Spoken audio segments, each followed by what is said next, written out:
الحمد لله نحمده ونستعينه ونستغفره ونؤمن به ونتوكل عليه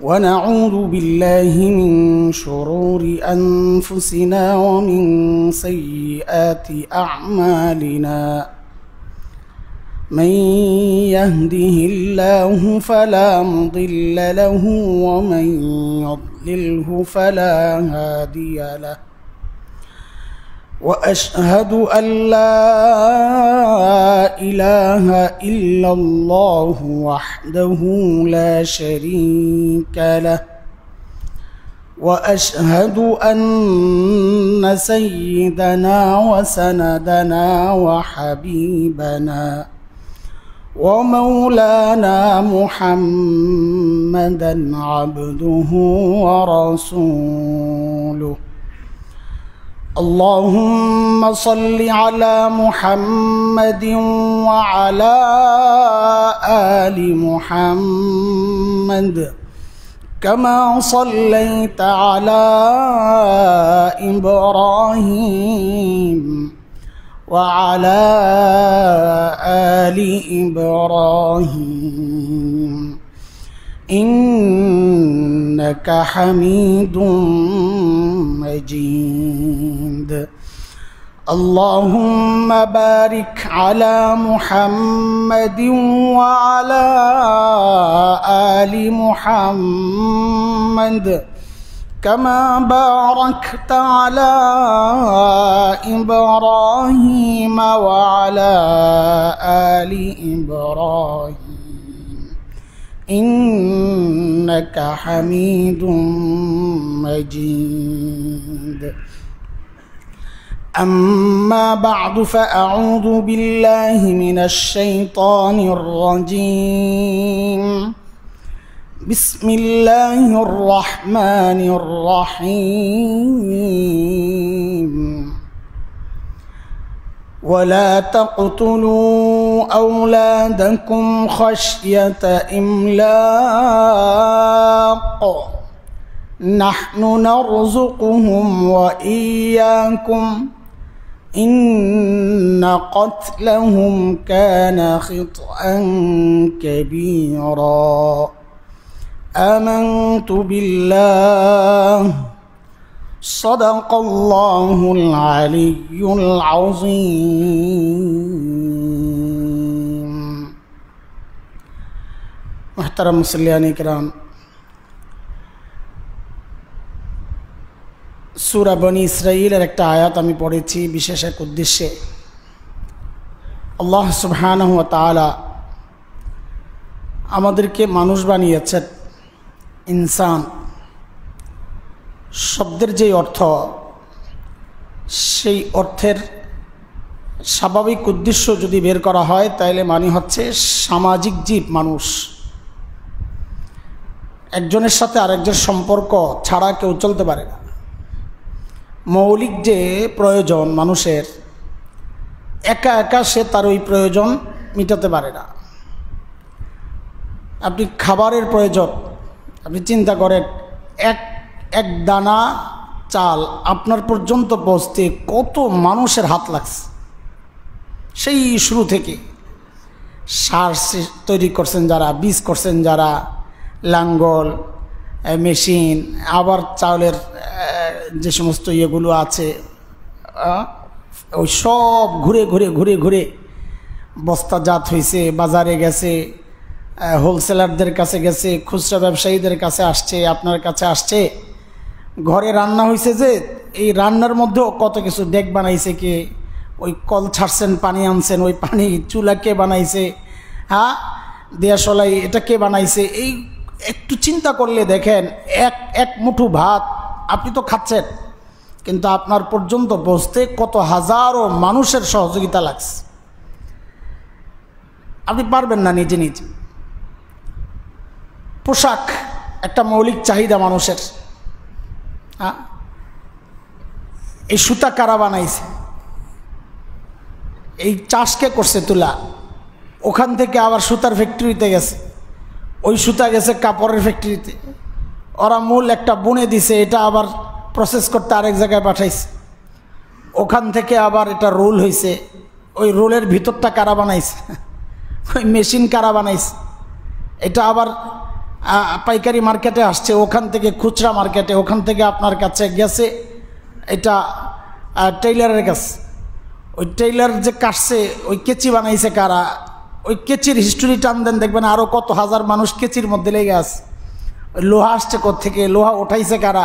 ওই লোহার মেশিন বানাইছে কারা? ওঠানোর মেশিন বানাইছে কারা? আপনি একটা একটা ছোট্ট ছোট্ট অংশ হাতে নেন, দেখেন এটার কত লম্বা ফিরিস্ত, কত হাজারো মানুষ আমাদের এই জীবন উপকরণগুলোর পেছনে। আপনি একা একা ঘর বানাইতে পারবেন না, কারো না কারো সহযোগিতা লাগবে। কিন্তু একটা কাক, সে তার ঘরটা বানানোর জন্য কারো সহযোগিতা লাগে না। একটা ছোট্ট বাবুই পাখি, তার ঘরটা বানানোর জন্য কারো সহযোগিতা লাগে না। সে উড়ে যায়, এক জায়গার থেকে একটা তার আনে, আরেক জায়গার থেকে একটা পাতার এই কাঠিকুঠি আনে, এইভাবে একা একা সে বসে বসে সুন্দর তার থাকার জন্য যা দরকার এটা বানায় ফেলে। খাবারের জন্য কারো সহযোগিতা লাগে না। ক্ষুধা লাগছে, সে চলে যায়, আবার বিকেলে ভরা পেটে সে চলে আসে। তো মানুষ একমাত্র প্রাণী যে অন্যের সহযোগিতা ছাড়া চলতে পারে না। এটা কি আমরা বলি মানুষ সামাজিক জীব। সমাজবিজ্ঞানীর একরকম ব্যাখ্যা দিচ্ছে, বাস্তবতা হচ্ছে এটা। এই সামাজিক জীবনে আল্লাহ তাআলা চলার জন্যে কিছু নির্দিষ্ট নিয়ম নীতি দিছেন। যেহেতু আপনি আমাকে ছাড়া চলতে পারবেন না, আমি আপনাকে ছাড়া চলতে পারবো না, তো আমার কাছে আপনার কিছু পাওনা আছে, আবার আপনার কাছেও আমার কিছু পাওনা আছে। পারস্পরিক এই পাওনাগুলোই শরীয়তের পরিভাষায় বলে হুকুকুল ইবাদ, বান্দার হক। এটা সন্তানের সাথে মা বাবার সম্পর্কের কিছু হক আছে, শিক্ষক ছাত্রের কিছু হক আছে, রাষ্ট্র জনগণের কিছু হক আছে, আমি খতিব, আপনারা সাধারণ মুসল্লি, আমাদের মধ্যে পারস্পরিক সম্পর্কের কিছু হক আছে। প্রত্যেকের হক আদায় করা, এটা হচ্ছে আমানত আদায় করা। আবার আরেকটা হক আছে হুকুকুল্লাহ, আল্লাহর হক। নামাজ পড়তে আসছে, এর সাথে বান্দার কোনো সম্পর্ক নাই।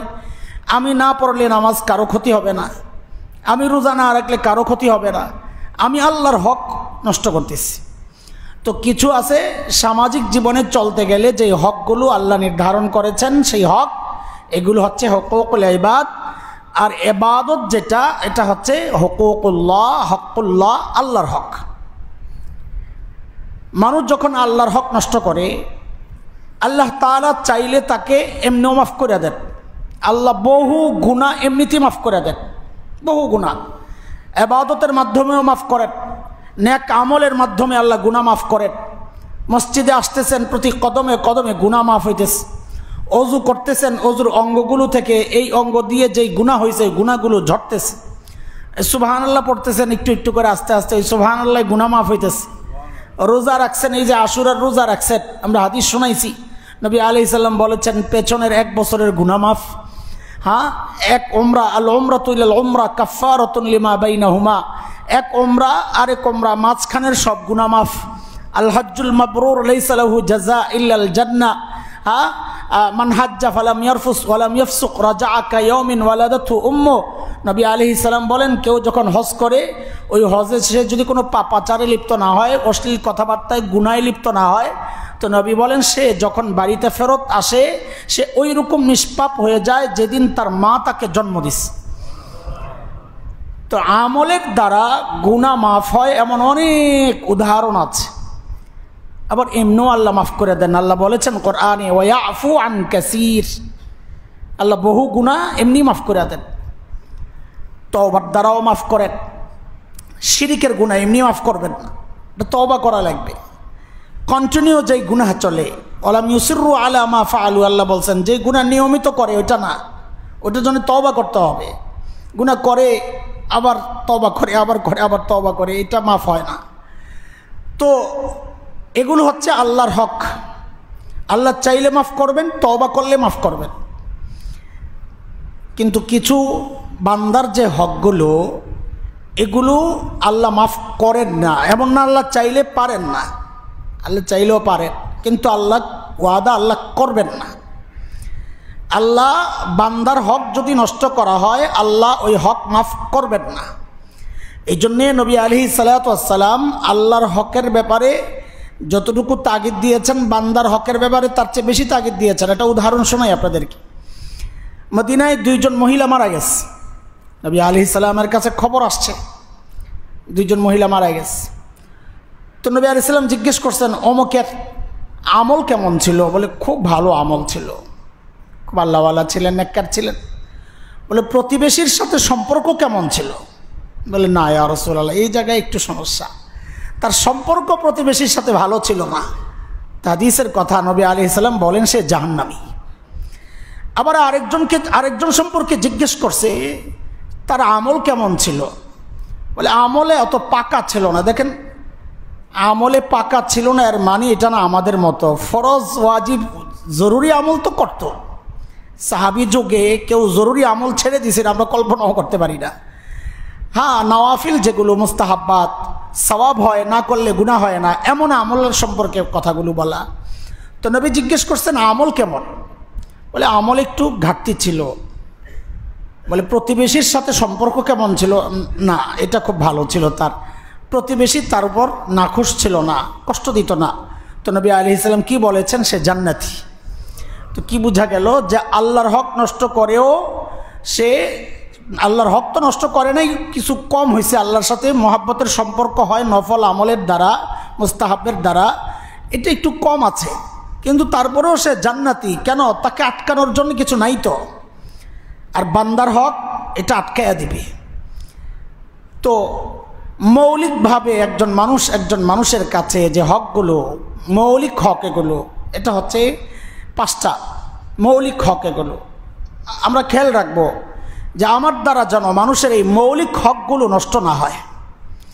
যদি আমার দ্বারা মানুষের মৌলিক হক নষ্ট হয় তো আমার এই হজ, আমার এই কোরবানি, আমার এই নামাজ, আমার ইবাদত সব কিছু কিন্তু একটা জায়গায় যায় আটকায়া যাবে।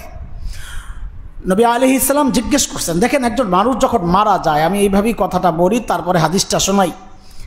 একজন মানুষ যখন মারা যায় তো তার গোটা জীবনটা, তার শরীরটা, সব তার কামাই রোজগার এগুলো 5টা ভাগে ভাগ হয়ে যায়।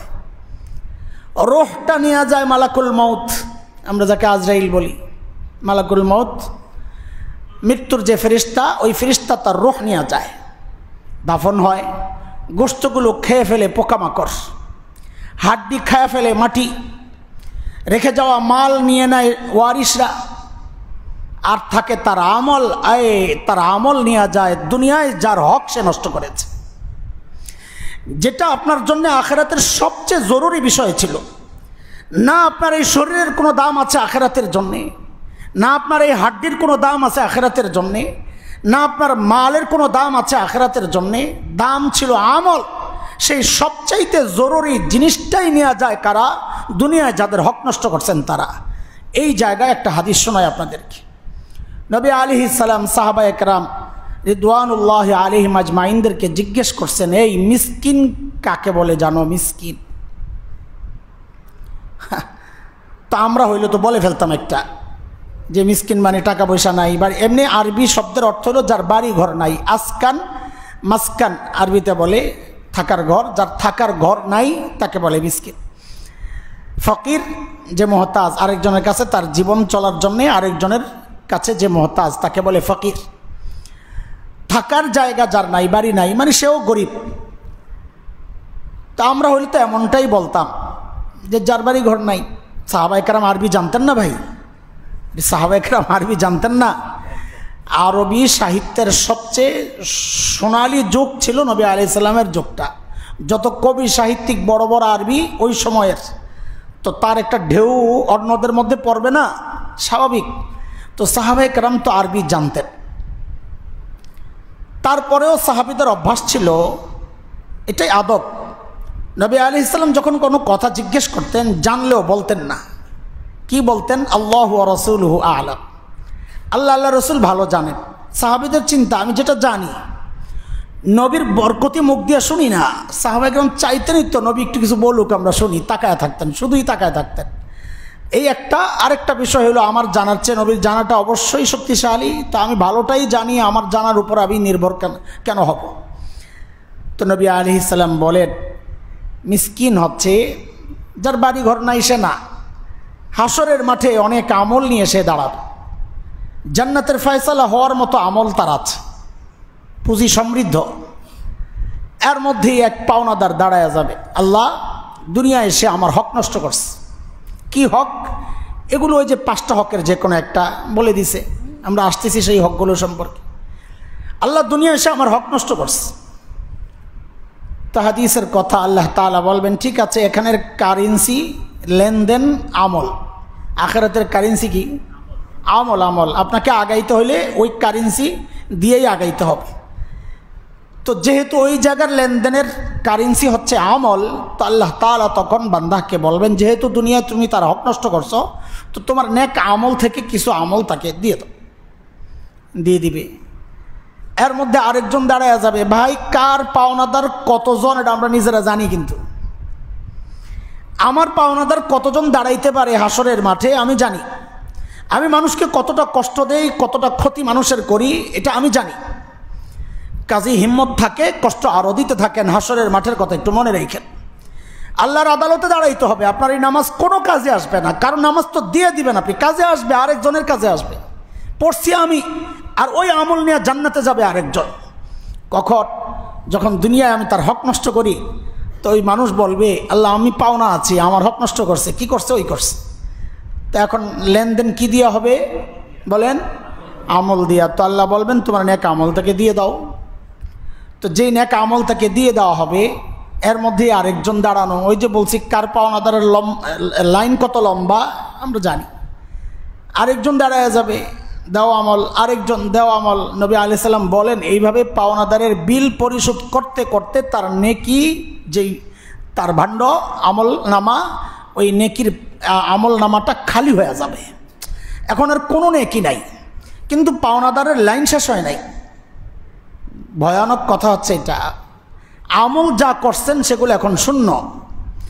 সারা জিন্দেগি গুনাহ থেকে বাঁচার চেষ্টা করছেন, কোনো গুনাহ হয়ে গেলে তওবার মাধ্যমে ফিনিশ করেছেন। সেই আপনি এখন কোন জায়গায় স্পর্শকাতর, কোন জায়গায় দাঁড়ানো আপনি খেয়াল করেন। আমলের খাতা শূন্য এখন, নেক আমলের। পাওনাদারের লাইন শেষ হয় নাই, আরেকজন দাঁড়ায় বলবে আল্লাহ আমার হক নষ্ট করছে। তো এখন আমল তো নাই, কারেন্সি। তো ঠিক আছে, তোমার কিছু গুনাহ থাকলে তারে দিয়ে দাও। এখন আমল নামায় গুনাহ চলে আসবে। আপনি চিন্তা করছেন দুনিয়ায় আপনি জিনা করেন নাই, সে করছিল, কিন্তু আপনি তার হক নষ্ট করার কারণে তার জিনার গুনাহ এখন আপনার আমল নামায় চলে আসতেছে। আপনি জিনা করেন নাই, না কইরাও জিনার আমল নামা আপনি হাতে নিয়েই জাহান্নামে যাইতেছেন। চিন্তা করছেন এটা? লা হাওলা ওয়ালা কুওয়াতা ইল্লা বিল্লাহ। আপনি কাউকে হত্যা করেন নাই, আপনি চুরি ডাকাতি করেন নাই, এখন তার আমল নামা, আমলগুলো আপনার আমল নামায় ঢুকতেছে, কারণ আপনার কাছে পুঁজি নাই যে দিবেন তাকে, নাই তো কিছু। এইভাবে নবী আলাইহিস সালাম বলেন যে মানুষটা ছিল জান্নাতি, জান্নাতে যাওয়ার মতো যথেষ্ট আমল তার ছিল, অথচ দুনিয়ায় মানুষের হক নষ্টের কারণে আল্লাহর আদালতে আসল জায়গায় সে আটকায়া গেছে। তখন তার নিজের আমল, নেক আমলগুলো দিয়াও তার হক আদায় হয় নাই। তারপরে ওই বিচার প্রার্থী যে তার গুনাহগুলো তার নিজের আমল নামায় ঢুকার কারণে যেই গুনাহ সে করে নাই, ওই গুনাহগুলার দায় নিয়ে এখন সে জাহান্নামমুখী ছিল, জান্নাতি হয়ে গেল জাহান্নামী। নবী আলাইহিস সালাম বলেন এই লোক হচ্ছে প্রকৃত মিসকিন, জাগা মতো সম্পদ নাই। লা হাওলা ওয়ালা কুওয়াতা ইল্লা বিল্লাহিল আলিয়্যিল আযীম। পড়েন না একটু, লা হাওলা ওয়ালা কুওয়াতা ইল্লা বিল্লাহ। আল্লাহ তাআলা এমন ভয়ঙ্কর পরিস্থিতির মুখোমুখি হওয়া থেকে আমাদের সবাইকে আল্লাহ হেফাজত করেন, আমিন। এখন একজন মানুষের মৌলিক অধিকার কি এগুলো, যেগুলো হরণ করলে আমার এমন আল্লাহর আদালতে দাঁড়ায় যেতে হবে? মৌলিক অধিকার শরীয়তের মাসাইল যেগুলো আছে, এগুলোর মধ্যে আছে এগুলো মৌলিক অধিকার মানুষের 5টা। এক হচ্ছে তার জান, মাল, ইজ্জত, তার জীবন চলার যে উপকরণ এটা, বা জীবন চলার যে ব্যবস্থা, ঘুম, আরাম করা, এগুলো কামাই রোজগার, এগুলো আর কি মাস বলি আমরা আরবিতে। 5 নম্বর হচ্ছে তার দিন, এটা তার অধিকার। এই 5টা হচ্ছে একজন মানুষের মৌলিক অধিকার।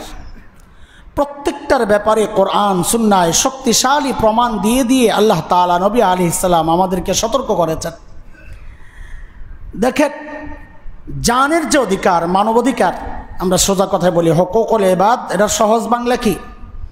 মানবাধিকার। মানবাধিকার এই শব্দ আপনাদের কাছে খুব পরিচিত। শরীয়তের শব্দ হচ্ছে হুকুকুল ইবাদ, মানবাধিকার। মানুষের মৌলিক অধিকার কি? আমরা নিজেরা কিছু বানাই অধিকার, যেমন কথা বলা, এটা আমার অধিকার না। না না, কথা বলা আপনার মৌলিক অধিকার না। আপনি নিজের জন্য যা বলেন বলেন, চুপচাপ। এমন কিছু বলতে পারবেন না যার একজনের ইজ্জত নষ্ট হয়, যার কারণে গীবতকে হারাম করা হয়েছে, অপবাদ দেওয়াকে হারাম করা হয়েছে। এখন মানুষ আরেকজনের দোষ চর্চা করতেছে আর বলে এটা আমার মৌলিক অধিকার, কথা বলতে দিবেন না।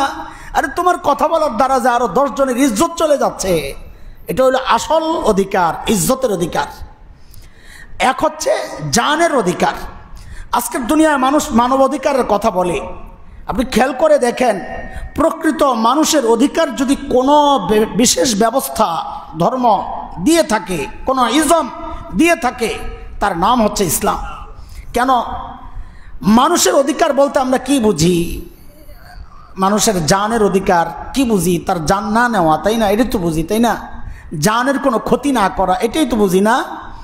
এটা মানুষ দুনিয়ায় আসার আগে না পরে? পরে। সাবাস। কবে আসে নাই, তার জানের কি অধিকার আপনি দিবেন?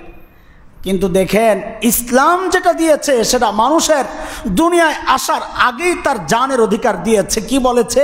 লা তাকতুলু আওলাদাকুম খাশিয়াতা ইমলাক, খবরদার দারিদ্রতার ভয়ে সন্তান কিন্তু হত্যা করবা না।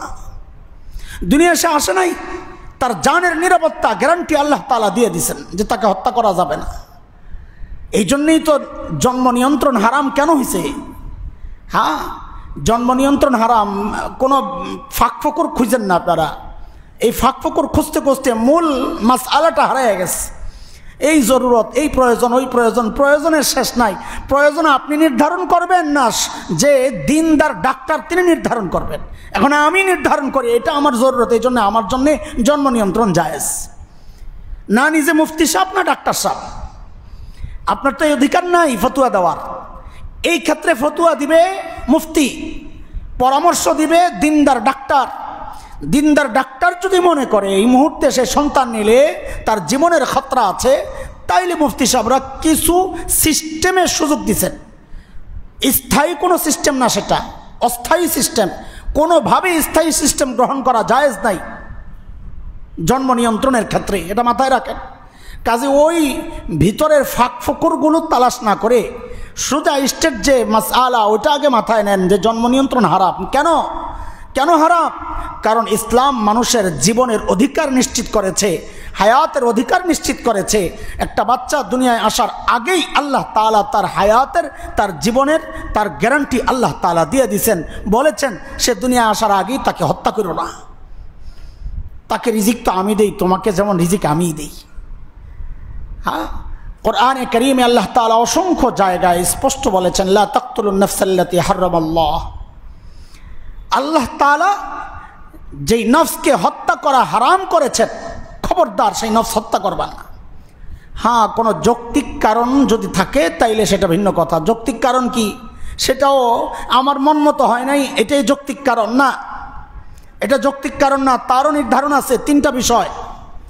তাও রাষ্ট্র যদি ইসলাম রাষ্ট্রে প্রতিষ্ঠা থাকে, এই 3 বিষয় আনবে। রাষ্ট্রের যারা আছে এই 3 বিষয়কে সামনে রেখে মানুষকে হত্যা করতে পারবে। সেটা কি? সেটা হচ্ছে হত্যার বদলে হত্যা। 1 নম্বর, হত্যার বদলে হত্যা। কেউ যদি কাউকে অন্যায়ভাবে হত্যা করে, ইসলাম বলে তাকে হত্যা করে দাও, শেষ। 2, বিবাহিত নারী পুরুষ যদি জিনা করে তাদেরকে হত্যা করে দাও। 3, কেউ যদি ইসলাম ত্যাগ করে, মুরতাদ বলি আমরা, এটাও হত্যার একটা কারণ, তাকে হত্যা করে দাও। এটা আপত্তির কিছু নাই। আপত্তি করলে ইমান চলে যাবে। দুনিয়ার সব জায়গার সিস্টেম এটাই। ঢুকার ক্ষেত্রে ইসলামে আপনি স্বাধীন ছিলেন, এটা আপনার ধর্মীয় অধিকার ছিল, এটা আমরা আসছি পরে ইনশাআল্লাহ। কিন্তু ঢুকার পর এটাকে অবজ্ঞা করা, তাচ্ছিল্য করা, অস্বীকার করা, এটা দুনিয়ার সব সিস্টেমের মধ্যে অন্যায়। সেনাবাহিনীতে ঢুকতে আপনি বাধ্য না, কিন্তু ঢুকার পর যদি বিদ্রোহ করেন আপনার শাস্তি কী হইতে পারে যায় আইন দেখেন। ইসলামে ঢুকতে আপনি বাধ্য ছিলেন না, কিন্তু ঢুকার পর যদি আপনি অন্য ধর্ম গ্রহণ করেন, অথবা ধর্মই ত্যাগ করেন, এটাকে বলে ইরতিদাদ, মুরতাদ হওয়া। এই মুরতাদের জন্য শাস্তি হচ্ছে মৃত্যুদণ্ড। এই হচ্ছে হত্যার একটা সুযোগ ইসলাম দিয়েছে, এছাড়া অন্য কোনো রাস্তা নাই যে হত্যা একজন মানুষকে করা যায়। এখন হত্যাটা কত সহজ, পান্তাভাত হয়ে গেছে। আয় হায় হায়, শরীরটাও আজকে ভালো না, মনটাও ভালো না। আজকে খুব মন চাইছিল যে আজকে জুমা হুজুরকে বলি যে হুজুর আজকে আপনি জুমা পড়ান, কিন্তু কোনো ভিন্ন মেসেজ আসে কিনা, আবার কেউ কিছু মনে করে কিনা, ওই চিন্তায় বসছি। নাহলে আমার মনটা এতটা বিপর্যস্ত, সারাদিনের খোঁজখবর তার জানি না কোথায় কি হয়েছে।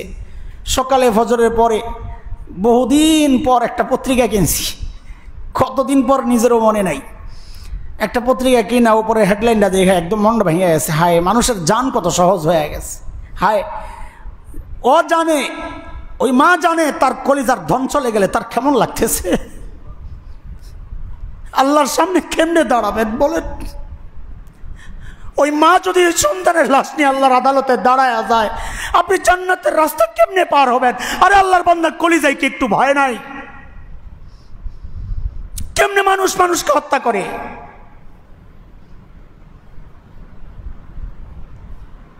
আপনার আখিরাতের বিশ্বাস আছে?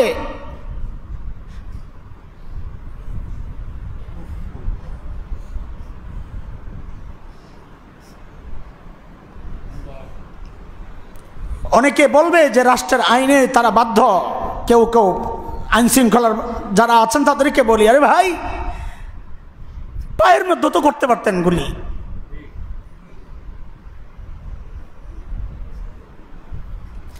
আজকে ওই জায়গায় আপনার সন্তান হইলে আপনি কি করতেন? আপনার স্বামী হইলে আপনি কি করতেন? ওই মা ছোট্ট বাচ্চাদেরকে নিয়ে এখন কি করবে?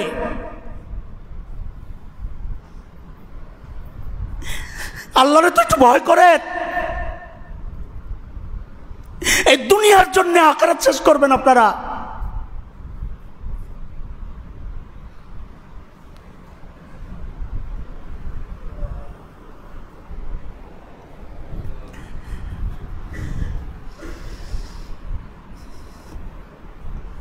আল্লাহ আমার দেশকে শান্তির দেশ বানায়া দাও।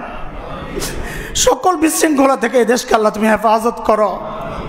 সকল পক্ষকে আল্লাহ সহি বুঝ দিয়ে দাও। সমাধান যেন আল্লাহ বের করে দেন। আমরা আর লাশ দেখতে চাই না, আমরা রক্ত দেখতে চাই না, আমরা এই সম্পদহানি দেখতে চাই না, মানুষের দুর্ভোগ দেখতে চাই না, আমরা এই আগুন আর দেখতে চাই না। আমরা শান্তি চাই। আল্লাহ তাআলা আমাদেরকে হেফাজত করেন, আল্লাহ তাআলা হেফাজত করেন। ভাই আল্লাহর হস্তে বলি, আখিরাত ভুলা যায়েন না, আখিরাত ভুলা যায়েন না।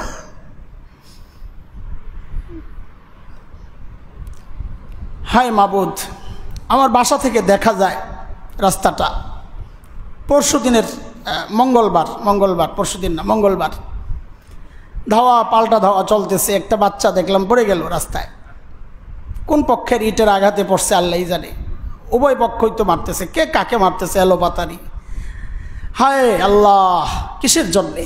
সামান্য স্বার্থের জন্যে, দুনিয়ার স্বার্থের জন্যে বাচ্চাটা পড়ে গেল। আমার ছোট্ট বাচ্চা দৌড়, আবু দেখে যাও। আমার দেখতে আমার ইয়ে লাগে, আমি অন্য রুমে যায় বসে আছি, বাচ্চারা দেখতেছে, আবু দেখে যাও।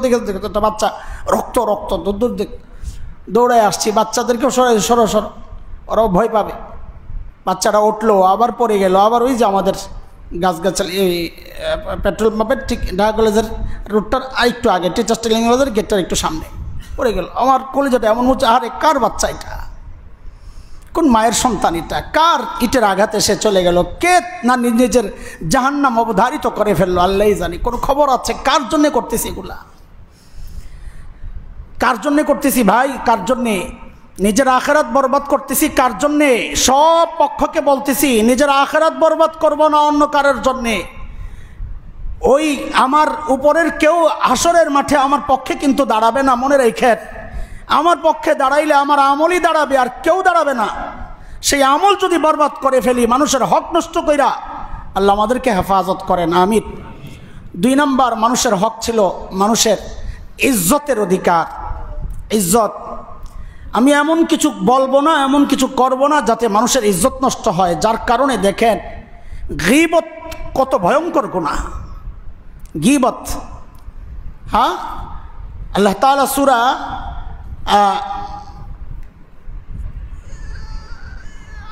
26 নম্বর পারা, হুজরাত মাথা থেকে ছুটে গেছে, সূরা হুজরাতের মধ্যে আল্লাহ তাআলা বলতেছেন, ইয়া আইয়ুহাল্লাযীনা আমানু ইজতানিবু কাসীরাম মিনাজ-যন্ন ইন্না বা'দাজ-যন্নি ইসমু ওয়া লা তাজাসসু ওয়া লা ইয়াগতাব বা'দুকুম বা'দা। একজন আরেকজনের গীবত করো না। আল্লাহ বলতেছেন, আল্লাহ তাআলা, গীবত করো না। গীবত বুঝেন আপনারা? হ্যাঁ, গীবত বুঝেন না। আমরা যখন বলি ভাই গীবত করেন না, তো আমাদের বেশিরভাগ থেকে জবাব আসে, হুজুর গীবত না, সত্য কথা। কি এটা? সত্য কথা। হ্যাঁ, আরে ভাই সত্য হলেই গীবত, এটা মাথায় রেখেন। গীবত কাকে বলে? নবী আলাইহিস সালাম সাহাবায়ে কেরামের সামনে ব্যাখ্যা দিয়েছেন, যিকরুকা আখাকা বিমা ইয়াকরাহ, তোমার ভাইয়ের অনুপস্থিতিতে তার এমন কিছু বলা যেটা তার সামনে বললে তার খারাপ লাগবে, ওইটাই গীবত। সত্য হলেই গীবত, এটা মাথায় রেখেন। একজন একটা দোষ করছে, ওই দোষটাই আপনি আরেকজনের কাছে বলছেন সেই কাজ করছে, এটাই গীবত। আর যদি মিথ্যা হয় সেটা আরো ভয়ঙ্কর গুনাহ, সেটার নাম অপবাদ, এটা গীবত না। আমরা অপবাদ আর গীবতকে গুলায়া ফেলি, এটা এত ভয়ঙ্কর গুনাহ। হাদিস নবী আলাইহিস সালাম বলেছেন জিনার চেয়েও মারাত্মক, জিনার চেয়েও মারাত্মক। কেন? ওই যে শুরুতে বলেছি, জিনা যদি কেউ করে হকুল্লাহ নষ্ট করেছে, আল্লাহর হক নষ্ট করেছে। আর গীবত যদি করে তো মানুষের ইজ্জত হরণের মাধ্যমে মানুষের হক নষ্ট করেছে, বান্দার হক। আল্লাহর হক আল্লাহ চাইলে মাফ করে দিবেন, তওবার মাধ্যমে মাফ হয়ে যাবে। বান্দার হক তওবা করলে মাফ হবে না, আপনি মাফ পাবেন কেমনে? জীবনে কতজনের গীবত করছি চিন্তা করা যায়। হায় আল্লাহ, আল্লাহ মাফের ব্যবস্থা করেন। নিজের হক যারা নষ্ট করছে তাদেরকে মাফ করে দিয়েন, তো আল্লাহও হাসরের মাঠে হয়তো আপনার মাফের ব্যবস্থা করবেন। যদি মাফ পাইতে চাই, আমিও সবাইকে মাফ করে দিই। আমরা বলি আমরা সবাইকে মাফ করে দিই, রাতের শোয়ার সময় সবাইকে মাফ করে দিছি, তো আল্লাহও আপনার মাফের ব্যবস্থা করে দিবেন ইনশাআল্লাহ তাআলা। এই যে গীবতটা এত ভয়ঙ্কর গুনাহ, কারণটা কি? কারণ হচ্ছে ইজ্জত একটা মানুষের মৌলিক অধিকার, সেই মৌলিক অধিকার হরণ করে, নষ্ট করে আপনি হুকুকুল ইবাদ, যেটা ভয়ঙ্কর গুনাহ, সেই গুনাহ আপনি জড়ায় গেছেন। যে গুনার শাস্তি ওই ফয়সালা হবে হাসরের মাঠে, যখন আপনার আমলনামা খালি করে ওই গীবতের দেনা শোধ করতে হবে। একটু চিন্তা করেন। হ্যাঁ, নামাজ পড়ছেন কয় রাকাত, সারাদিনে গীবত করছেন কয়টা, তো আপনার নামাজ আর এই গীবত মোকাবেলায় দাঁড়াইলে কি হবে বলেন? হ্যাঁ, এক একজনের গীবতের বিনিময়ে যদি এক ওয়াক্ত নামাজ দিয়ে দেওয়া লাগে, তো নামাজ প্রতিদিন পড়ছেন কয় রাকাত আর কয় ওয়াক্ত, গীবত করছেন কতক্ষণ? দুইজন বসলেই তৃতীয় আরেকজন চলে আসে আমাদের আলোচনা, এটা কিরে ভাই? দুইজন বসলেই আলোচনায় তৃতীয় একজন চলে আসে, তার গোষ্ঠী শুদ্ধ উদ্ধার করি, এটা কিরে ভাই? এই জন্য একটা স্লোগান উঠান, আমরা গীবত করব না, গীবত শুনবো না ইনশাআল্লাহ। বলেন, গীবত করব না, গীবত শুনবো না ইনশাআল্লাহ। ইনশাআল্লাহ, তাইলে মানুষের ইজ্জত নষ্ট হবে না। সত্য হইলেই গীবত, এটা মাথায় রেখেন। সত্য হলেই গীবত, এটা বললেন না আবার ফতোয়া দিয়ে না, যা বলতেছি সত্য। হ্যাঁ, গীবতের সুযোগ একটা আছে, সেটা হচ্ছে যদি মনে হয় আপনার যে তার সম্পর্কে আপনাকে অবগত না করলে আপনার দিন সমস্যায় পড়বে, আপনার জান মাল সমস্যায় পড়বে। সে চোর, আপনি জানেন এই লোকটাকে তার ঘরে জায়গা দিছে, তা আপনি যদি এখন না বলেন, সে তো তার ঘরের জিনিস নিয়ে চুরি করে চলে যাবে। তখন আপনাকে বলতে হবে ভাই একটু সাবধানে থাকেন, তার কিন্তু একটু অভ্যাস সমস্যা আছে। এই গীবত জায়েজ ভাই, তার সাথে যে চলতেছে তার তো শরীয়ত বিরোধী কার্যক্রম এসে জড়ায় আছে, এখন তার সাথে চললে তো আপনিও নষ্ট হয়ে যেতে পারেন, এটাও গীবত। কিন্তু এই গীবতের সুযোগ আছে, কিন্তু আমাদের মধ্যে এই সমস্ত গীবত হয় না। দ্বীনের কারণে আমরা কাউকে কারো থেকে আটকাই না, কারো ক্ষতি থেকে কাউকে বাঁচানোর জন্য আটকাই না। আটকাই কখন? যখন নিজের অপছন্দের কেউ হয়ে যায়, তখন তার যত খারাপগুলোই আমার চোখের সামনে আস, সব খারাপগুলোই আমার চোখের সামনে আস, স্বার্থের মধ্যে আঘাত আসলে। এটা গেল মানুষের অধিকারের 2 নম্বর অধিকার। কয়টা অধিকার মোট? 1 নম্বর জানের অধিকার, 2 নম্বর ইজ্জতের অধিকার, তিন নাম্বার হচ্ছে মানুষের সম্পদের অধিকার, মালের অধিকার। আমার মাল এটা আপনারও দায়িত্ব, এটাকে হেফাজত করা আপনারও দায়িত্ব। প্রত্যেকের দায়িত্ব আরেকজনের মাল হেফাজত করা, নষ্ট না করা, অন্তত হেফাজত করতে না পারলে নষ্ট না করা। এটা কতটা গুরুত্বপূর্ণ ইসলামে দেখেন।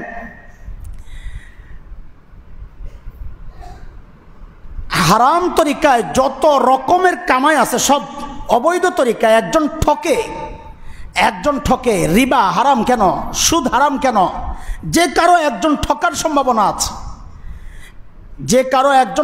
সম্ভাবনা আছে, সেই জন্য আল্লাহ রিবাকে হারাম করে দিয়েছেন, সুদ হারাম করে। শুধু তাই না, খাবে, দিবে, লেখবে, সাক্ষী সবার জন্য লানত। নাউযুবিল্লাহি মিন যালিক, লা হাওলা ওয়ালা কুওয়াতা ইল্লা বিল্লাহ। কেন এগুলা?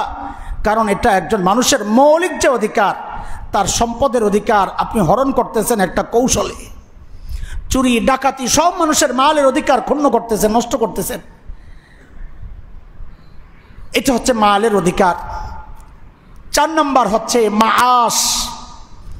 শরীয়তের পরিভাষা মাআশ হচ্ছে আমার জীবন চলার জন্যে আমার লেনদেন হয়, আমার ব্যবসা বাণিজ্য আছে, আমার ঘুম, আমার একটু আরাম, আমার একটু নিরাপত্তা, এগুলো সব মানুষের মৌলিক অধিকার। এমনকি ঘুমটাও মানুষের মৌলিক অধিকার। আপনাদের মনে থাকার কথা বা ঘটনা তো মনে আছে, অবশ্যই থাকবে। 2012 25 ফেব্রুয়ারি 25/2/2012 ওই যে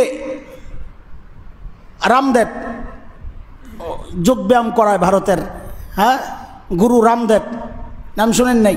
শুনেন, জানেন আপনারা, গুরু রামদেব। সে ওই যে যোগব্যায়াম শেখায় মানুষ কেমনে বসে বসে কেমনে কি করে না করে। তার আস্তানায় হামলা হয়েছিল রাতের বেলা, গুরু রামদেবের আস্তানায়। সব অনুসারীরা ঘুমন্ত ছিল, ওই ঘুম অবস্থায় পুলিশ হামলা করছে।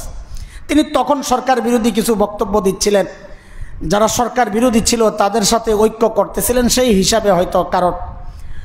তো ওই সময় তার আস্তানায় যখন হামলা হয়, তখন ওই 25/2/2012 ভারতের সুপ্রিম কোর্ট, BS চৌহান বিচারকের নাম, BS চৌহান, ওই বিচারক রায় দিছিল এটাই যে ঘুম হচ্ছে মানুষের মৌলিক অধিকার, এই অধিকার নষ্ট করে পুলিশ মানবাধিকার লঙ্ঘন করেছে। দেখেন, এটা এখন এই নতুন রায় আসতেছে না, অথচ এই অধিকার নবী আলাইহিস সালাম কিভাবে দিয়েছেন। আম্মা জান আয়েশা রাদিয়াল্লাহু তাআলা আনহার বর্ণনা যে নবী আলাইহিস সালাম যখন তাহাজ্জুদে উঠতেন, রাতের নামাজের জন্য উঠতেন, তো 3টা কথা আম্মা জান বলেন, আমাদের দুজনকে ঢেকে রাখা যে কাপড় থাকতো, চাদর থাকতো, নবী আলাইহিস সালাম ওই চাদরটা আস্তে সরাতেন যেন আমার ঘুম ভেঙে না যায়। নবী আলাইহিস সালাম চপ্পল পরতেন, 2 ফিতাওয়ালা জুতা পরতেন, তো বলে ওই জুতা যে পরতেন নবী আলাইহিস সালাম আস্তে পরতেন যেন আমার ঘুম ভেঙে না যায়। দরজার শেকলটা নামাতেন নবী আলাইহিস সালাম, 3টা কথা আসছে, বলে শেকলটা এমনভাবে নামাতেন যেন আমার ঘুম ভেঙে না যায়। আমি তো সব ফলো করতাম, দেখতাম নবী সালাম কী করেন। অথচ নবী আলাইহিস সালাম উঠছেন কিসের জন্যে? ফরজ নামাজের পর সবচাইতে দামি নামাজ, বলেন ফরজ নামাজের পর সবচাইতে দামি নামাজ কোনটা? তাহাজ্জুদ। যেই নামাজের কারণে আল্লাহ তাআলা নবী আলাইহিস সালামকে মাকামে মাহমুদ দেওয়ার ওয়াদা করেছেন, ওমিনাল লাইল ফাতাহাজ্জাদ বিহি নাফিলাতাল লাক আসা আন ইয়াবআসাকা রাব্বুকা মাকামান মাহমুদা। নবী, আপনি তাহাজ্জুদ পড়েন, আশা করা যায় আল্লাহ আপনাকে মাকামে মাহমুদে অধিষ্ঠিত করবেন। মাকামে মাহমুদ হচ্ছে ওই জায়গা যেখানে নবী আলাইহিস সালাম সেজদায় আল্লাহর এমন এমন প্রশংসার শব্দ বলবেন, নবী বলেন যে এই শব্দগুলো কোনোদিন কেউ বলে নাই, বলবেও না। ওই প্রশংসাসূচক কথাগুলো বলার পর আল্লাহ তাআলা শাফাআতে কুবরার অনুমতি দিবেন যে আপনি এবার সুপারিশ করেন। তো নবী আলাইহিস সালাম সুপারিশ করবেন, বিচার কাজ শুরু করেন। মানুষ বড় পেরেশান। ওই মাকামে পৌঁছার জন্য যে আমলটা কাজ করেছে সেই আমলের নাম হচ্ছে, এই জন্যে আমাদের কোনো কোনো বুজুর্গ বলেন যে কেউ যদি তাহাজ্জুদে অভ্যস্ত হয়, তো যেহেতু নবী আলাইহিস সালাম তাহাজ্জুদের ওসিলায় মাকামে মাহমুদা পাইছেন, অর্থাৎ শাফাআতের সুযোগ পাইছেন, কেউ যদি তাহাজ্জুদে অভ্যস্ত হয় সেও হাসরের মাঠে নবী আলাইহিস সালামের শাফাআত পাওয়া যাবে। যাই হোক, এত গুরুত্বপূর্ণ নামাজ, এত সওয়াবের নামাজ, এত দামি নামাজ, অথচ আল্লাহ নবী সাল্লাল্লাহু আলাইহি ওয়াসাল্লাম উঠতেছেন এমনভাবে যে নিজের সহধর্মিনী পাশে যিনি ঘুমাচ্ছেন তার জন্য ঘুম নষ্ট না হয়। সেই নবীর উম্মত না আমরা? হালত কার কি চিন্তা ঘুমের? পাশের মানুষের ঘুম নষ্ট হইল না ঘুমাইল তাতে আমার কি আসে যায়? রাত 2টা 2:30 আওয়াজে ঘুমাইতে পারি না, আশ্চর্য কথা। কি এক অবস্থা! অনুষ্ঠান করতেছি, ঢোল বাদ্য চলতেছে, কার কি আসে যায়? একদিনই তো। দলিল কি? একদিনই তো। সবাই যদি বলে একদিনই তো আমাদের আর ঘুম আসবে না। আমাদের জন্য তো প্রতিদিনই তো। আরে আপনার জন্য একদিন, আমাদের জন্যে কোনো চিন্তা নাই। উঁচু আওয়াজে টেলিভিশন ছেড়ে ঘুমাইতেছে, সুবহানাল্লাহ, কোনো চিন্তা নাই। আমার অধিকার, আমার ঘরের ভেতরে আমি যা ইচ্ছা তা করব না। এটা আপনার অধিকার না, বরং আপনি আরেকজনের অধিকার ক্ষুণ্ণ করতেছেন, নষ্ট করতেছেন, আরেকজনের অধিকার নষ্ট করতেছেন। নিরাপত্তা এটা মানুষের মৌলিক অধিকার। আপনার কোনো আচরণে যদি কেউ নিরাপত্তাহীনতায় ভোগে, আতঙ্কে থাকে, আপনি আরেকজনের অধিকার নষ্ট করতেছেন, আল্লাহর আদালতে এর জন্য আপনাকে দাঁড়াইতে হবে। আপনি তার জন্য আতঙ্ক। আপনি কেন? হাদিসে আসছে একজন মানুষ জাহান্নামে যাওয়ার জন্য এটাই যথেষ্ট যে সে মানুষের কাছে আতঙ্ক। তাকে দেখলেই মানুষ ভয় পায়, তার সাথে সুন্দর আচরণ করে ভয়ে ভয়ে, তার অনিষ্ট থেকে বাঁচার জন্যে, তার খারাপ কথা থেকে বাঁচার জন্যে, তার আচরণ থেকে বাঁচার জন্যে তার সাথে সুন্দরভাবে কথা বলে। সমাজে এইরকম মানুষের অভাব আছে? এমন এক জমানায় পার করতেছি আমরা, চলতেছি যে মানুষ মানুষের সাথে ভালো আচরণ করতেছে শুধু ভয়ে। কসম আল্লাহর, জাহান্নামী হওয়ার জন্য এতটুকুই যথেষ্ট। এটা আমার কথা না, হাদিসের কথা। আপনি দেখেন আপনার কথায়, আপনার চলনে বলনে, আপনার উপস্থিতি, আপনার অ্যাক্টিভিটিস, এগুলো মানুষের আতঙ্কের কারণ কিনা দেখেন। যদি হয় আল্লাহর রাস্তে তওবা করেন। আপনার কোনো ভূমিকা যেন কারো আতঙ্কের কারণ না হয়। মানুষের নিরাপত্তা এটা মানুষের মৌলিক অধিকার। আপনার কোনো কর্মসূচি, আপনার কোনো কাজ যদি মানুষের এই আতঙ্কের কারণ হয়, ভাই আপনি আল্লাহর আদালতে দাঁড়ায় যাবেন। আপনি আপনার অধিকারের জন্য প্রতিবাদ করেন, যা ইচ্ছা করেন, কিন্তু কারো আতঙ্কের কারণ হয়েন না। আল্লাহর রাস্তে বলি, কারো জান মালের নষ্টের কারণ হয়েন না। গন্ডগোল রাখছে, গাড়ি একটার মধ্যে আগুন লাগাইয়া দিলেন, ভাই গাড়িওয়ালার কি দোষ রে ভাই? ওই গাড়িওয়ালার কি দোষ জিজ্ঞেস করি আপনার কাছে? এই গাড়িওয়ালা না সরকারের পক্ষের না সরকারের বিপক্ষের? বলেন, কেন এই গাড়ি পোড়াইলেন? কেন একজনের দোকানে আগুন দিলেন? বলেন, কেন রিক্সাওয়ালা মারলো? আমাদের জিজ্ঞাসা আপনাদের কাছে, কে মারলো ওকে? সে তো পেটের দায়ে বের হয়েছিল। ওই রিক্সাওয়ালার পরিবারের মুখে আপনি সামনে কেমনে দাঁড়াবেন আদালতে? ওই রিক্সাওয়ালার সন্তান হাসরের মাঠে দাঁড়ায় গেলে আপনি কেমনে দাঁড়াবেন? লা হাওলা ওয়ালা কুওয়াতা ইল্লা বিল্লাহ। আল্লাহর রাস্তে আপনাদের সবার কাছে আমাদের অনুরোধ, এমন কোনো কাজ না করি যেটা অন্যের আতঙ্কের কারণ হয়, অন্যের জানমাল নষ্টের কারণ হয়, অন্যের ইজ্জত নষ্টের কারণ হয়। নিরাপত্তা এটা মানুষের একটা মৌলিক অধিকার। 5 নম্বর যে অধিকারটা সেটা হচ্ছে ধর্মীয় অধিকার, দিন। আল্লাহ তাআলা বলেছেন লা ইকরাহা ফিদ্দিন। এটা কোরআনের আয়াত, এটা বুখারীর হাদিস না। কি এটা? কোরআনের আয়াত। লা ইকরাহা ফিদ্দিন, দিনের মধ্যে জবর নাই, কাউকে মজবুর করা যাবে না। ইসলাম কবুল করো, তোমাকে করতেই হবে, এটা জায়েজ নাই। জবর করে, মজবুর করে কাউকে ইসলাম কবুল করানো যাবে না। এর নাম ধর্ম নিরপেক্ষতা না। আমরা ধর্ম নিরপেক্ষতার একটা ব্যাখ্যা দেই আমরা, লাকুম দীনুকুম ওয়ালিয়া দিন দিয়া। এটা ধর্ম নিরপেক্ষতার ব্যাখ্যা। যার যার ধর্মই ঠিক আছে। না না না না, মুসলমান হিসাবে আপনি এটা বললে ইমান চলে যাবে। ধর্ম একমাত্র আল্লাহর কাছে ঠিক কোনটা? ইন্নাদ-দীনা ইনদাল্লাহিল, আল্লাহ বলেছেন, এটা আমার কথা না। ইন্নাদ-দীনা ইনদাল্লাহিল, আল্লাহর কাছে একমাত্র গ্রহণযোগ্য ধর্ম হচ্ছে ইসলাম। ওমাই ইয়াবতাগি গায়রাল ইসলামি দীনান ফালান ইউকবালা মিন। আল্লাহ বলেন, ইসলাম ছাড়া অন্যটা কেউ চাইলে এটা কখনো আল্লাহর কাছে গ্রহণযোগ্য না। ওহুয়া ফিল আখিরাতি মিনাল খাসিরিন, আখিরাতে সে ক্ষতিগ্রস্তদের অন্তর্ভুক্ত হবে আল্লাহ বলতেছেন। তো লাকুম দীনুকুম ওয়ালিয়া দিন মানে কি? লাকুম দীনুকুম ওয়ালিয়া দিন মানে সব ধর্মই ঠিক আছে তা না। লাকুম দীনুকুম ওয়ালিয়া দিন মানে হচ্ছে ভাই তোমারটা তুমি পালন করো, আমি বাধা দিব না, আমারটাতে তুমি বাধা দিও না, আমারটা নিয়ে তুমি কটূক্তি করো না, তোমারটা নিয়ে আমি কটূক্তি করব না। বাংলাদেশে যত নাস্তিক আছে দেখেন, নাস্তিক তো যে দিন অস্বীকার করে, ধর্ম অস্বীকার করে, হ্যাঁ আল্লাহ অস্বীকার করে, কিন্তু যতগুলো নাস্তিক আছে ওদের বায়োডাটা তালাশ করেন, ওদের লেখালেখি তালাশ করেন, একটাও নাস্তিক না, সবগুলা ইসলাম বিদ্বেষী। ওরা অন্য ধর্ম নিয়ে কথা বলে না, ওদের যত চুলকানি আর আপত্তি হচ্ছে ইসলাম নিয়ে। এটা আমার অধিকার ক্ষুণ্ণ করা হচ্ছে, আমার ধর্মীয় অধিকার ক্ষুণ্ণ করা হচ্ছে। দিন নিয়ে কেউ কটূক্তি করলে সে অন্য ধর্মের মানুষের ধর্মীয় অধিকার ক্ষুণ্ণ করা হয় করে। আপনাদেরকে গত সপ্তাহের আগের সপ্তাহে তো না, গত সপ্তাহে শোনাইছি হযরতে ইকরামা রাদিয়াল্লাহু আনহুর ঘটনা শোনাইছি না? মুমিন হয়ে আসতেছিলেন ওই 15 জন যুদ্ধ অপরাধী, নাম ঘোষণা হয়েছে যেখানে পাওয়া যাবে মালউনিন। এরা মালাউন, মালাউন মালাউন মানে হিন্দু না, এটা আমাদের দেশে আরেকটা খারাপ ইয়া ছড়ায় রয়েছে যে মালাউন মানে হিন্দু। হ্যাঁ না না, মালউন এটা কোরআনী আরবি শব্দ। মালাউন কারা? ইন্নাল্লাযীনা, সূরা আহজাবের আয়াত দেখেন আপনারা, 52, 53, 55 থেকে একদম 60 নম্বর আয়াত পর্যন্ত দেখেন। মালউনিন ইন্নাল্লাযীনা ইউযুনাল্লাহ ওয়া রাসূলাহু লাআনাহুমুল্লাহু ফিদ দুনিয়া ওয়াল আখিরাহ।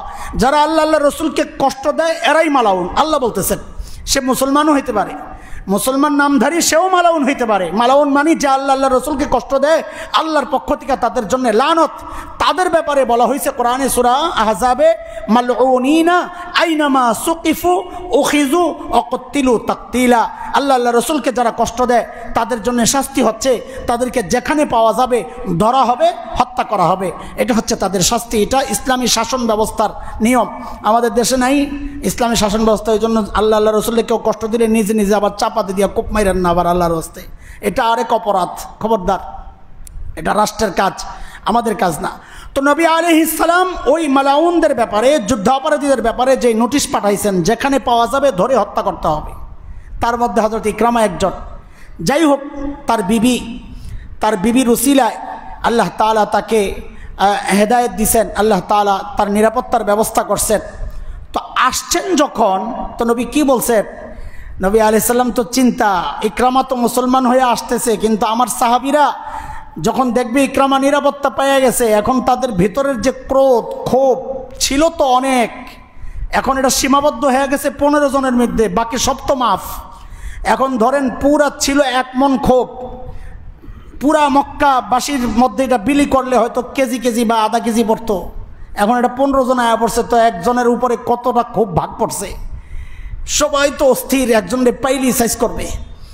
কিন্তু ইকরামা মুমিন হয়ে আসতেছে, এখন তো কি করবে? নবী চিন্তা করছেন এই ক্ষোভ যদি এখন ইকরামার উপর ঝাড়তে না পাইরা তার বাবার উপর দিয়া ঝাড়ে আবু জাহেল, সবচেয়ে বড় শত্রু। এতটুকু চিন্তাও নবী করেছেন একজন মানুষের হৃদয়ে কষ্ট না হয়। আল্লাহু আকবার। রহমতের রসুল কি করেছেন দেখেন, কি বললেন নবী? ইয়াতিকুম ইকরামা মুমিনা ফালা তাসুব্বু আবাহু ফাইন্না সাব্বাল মাইয়িত ইউজিল হাই। ও ইকরামা মুমিন হয়ে আসতেছে, খবরদার ক্ষোভ মিটাইতে গিয়া কিন্তু তোমরা তার বাবা আবু জাহেলকে গালাগালি করবা না। কেন? আবু জাহেল মৃত ব্যক্তি, মৃতকে গালাগালি করলে তার জীবিত আপনজনের কষ্ট হয়। অধিকার বুঝেন কিছু? আল্লাহ তাআলা আমাদেরকে মানবাধিকার লঙ্ঘন থেকে আমাদের সবাইকে আল্লাহ হেফাজত করেন। মানুষের মৌলিক অধিকার কয়টা ভাই? আমার দ্বারা যেন কারো জীবনহানি না হয়, ইনশাআল্লাহ। ইনশাআল্লাহ বলেন ইনশাআল্লাহ। যারা করে আমরা তাদের সাথে নাই, বারাত জাহের করেন, মানে তাদের থেকে নিজের পবিত্রতা আল্লাহর কাছে বাঁচার জন্যে। আল্লাহ যারা মানুষকে অন্যায়ভাবে খুন করে তাদের সাথে আমাদের কোনো সম্পর্ক নাই, বলে দেন এটা। আরে ওহদের যুদ্ধের মধ্যে এক সাহাবী এটা চিৎকার করে করে বলতেছিলেন, আল্লাহ কাফেররা যে অপরাধ করছে আমি এর থেকে বারাত জাহের করতেছি, আল্লাহ এর সাথে আমার কোনো সম্পর্ক নাই, এভাবে বলতেছিলেন আর যুদ্ধ করতেছিলেন।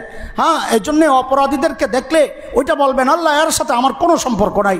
যারা এই খুন খারাপিতে লিপ্ত, যারা অন্যায়ভাবে মানুষ খুন করে, বলবেন আল্লাহ এদের সাথে, সে যেই পক্ষই হোক। আমি নির্দিষ্ট কোনো পক্ষকে টার্গেট করছি না, ভুল বুঝেন না, এখানে সকল পক্ষের মানুষই তো মারা গেছে। আমি আমভাবে বলতেছি, আমার দ্বারা যেন কেউ কারো জানের ক্ষতি না হয় ইনশাআল্লাহ। আমার দ্বারা যেন কারো ইজ্জতের ক্ষতি না হয়, আমার দ্বারা যেন কারো মালের ক্ষতি না হয়, আমার দ্বারা যেন কারো জীবন চলার যে মৌলিক বিষয়গুলো আছে, তার নিরাপত্তা, তার ঘুম, তার থাকার জায়গা, এগুলো, তার ব্যবসা প্রতিষ্ঠান, তার অন্যান্য যত জরুরি প্রয়োজন আছে, এগুলো যেন আমার দ্বারা নষ্ট না হয়। একজন মানুষ আমাকে নিরাপদ মনে করে। নবী কি বলেছেন? আল মুসলিম মান সালিম আল মুসলিমুনা মিন লিসানিহি ওয়া ইয়াদিহি। প্রকৃত মুসলমান তো সে যার হাত থেকে, তার জবান থেকে অন্য মুসলমান নিরাপদ থাকে। অন্য হাদিসে আসছে অন্য শব্দে, আল মুসলিম মান সালিমান নাস মিন লিসানিহি ওয়া ইয়াদিহি। প্রকৃত মুসলমান তো সে যার হাত জবান থেকে শুধু মুসলমান না, সমস্ত মানুষ নিরাপদ থাকে। নবী বলেছেন প্রকৃত মুসলমান হচ্ছে সে। নবীর এই হাদিসকে সামনে রেখে দেখেন তো আমরা কতজন মুসলমান আছি, প্রকৃত মুসলমান। আল্লাহ আমাদেরকে হেফাজত করেন। আমরা এগুলো খুব লক্ষ্য রাখবো আর বেশি বেশি দোয়া করতে থাকি। আল্লাহ তাআলা শান্তির পরিবেশ কায়েম করে দেন। আল্লাহ তাআলা সকল পক্ষকে সঠিক সিদ্ধান্ত, যে সিদ্ধান্তটা দেশের জন্যে মঙ্গল হবে, আল্লাহ তাআলা সবাইকে, সকল পক্ষকে আল্লাহ তাআলা ওই বুঝ দিয়ে দেন। দেশের জন্যে, দশের জন্যে, মানুষের জন্যে, নিরাপত্তার জন্যে আল্লাহ তাআলা যে সিদ্ধান্ত নিলে কার্যকর হবে, আল্লাহ তাআলা আমাদের সকল পক্ষকে ওই সিদ্ধান্ত নেওয়ার তৌফিক দান করেন। আমাদের এই মুহূর্তে বেশি বেশি দোয়া করা দরকার। সবাইকে বলি বেশি বেশি দোয়া করা দরকার। ভাই ক্ষতি হইলে সবারই হয়, ক্ষতি যদি হয় সবারই তো হবে না। হ্যাঁ, আল্লাহ তাআলা বিশেষ করে বাহির দেশের চক্রান্তগুলো নিয়ে আমরা বেশি আতঙ্কিত। আমরা মৌলবীরা তো বহু আগে থেকে বলে আসতেছি, এখন তো রাষ্ট্রের সর্বোচ্চ জায়গা থেকেও বলা হচ্ছে। এগুলো আমরা বেশি বেশি দোয়া করবো। আল্লাহ তাআলা দেশের স্বাধীনতা, অন্য কোনো দেশের আওতায় চলে যাওয়া, এটা আমাদের জন্য যে কতটা ক্ষতির কারণ হইতে পারে, আল্লাহ তাআলা যেন সব কিছু থেকে দেশকে হেফাজত করেন। আমিন। ওয়া আখিরু দাওয়ানা আলহামদুলিল্লাহি রাব্বিল আলামিন।